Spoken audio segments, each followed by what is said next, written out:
Terkait dengan surat edaran Kementerian Kesehatan kewaspadaan terhadap peningkatan kasus COVID-19, pemerintah Kota Manado menghimbau para warga untuk tetap menerapkan pola hidup sehat.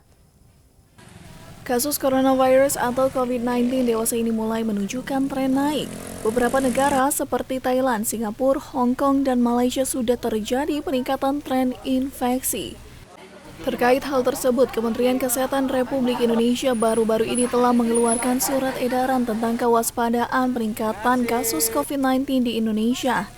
Pelaksanaan tugas Sekretaris Kota Manado Stephen Dandel mengimbau warga untuk tetap waspada dan tetap menerapkan pola hidup yang sehat. Teman-teman sudah tahu, masyarakat juga tahu bahwa COVID-19 ini kan sudah bukan lagi pandemik statusnya, namanya sudah endemik gitu.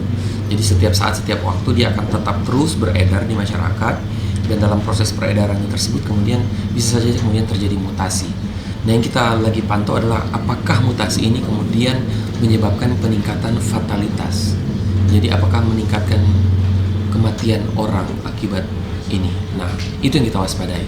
Sementara itu, pemerintah Kota Manado juga sudah menerapkan sistem surveillance secure akan respiratory illness yang mendeteksi rumah sakit rujukan terkait dengan COVID-19. Pihaknya juga telah berkoordinasi dengan pihak karantina kesehatan pelabuhan untuk pintu masuk seperti Bandara Samratulangi, Manado. Eka Putra, Kawanua TV.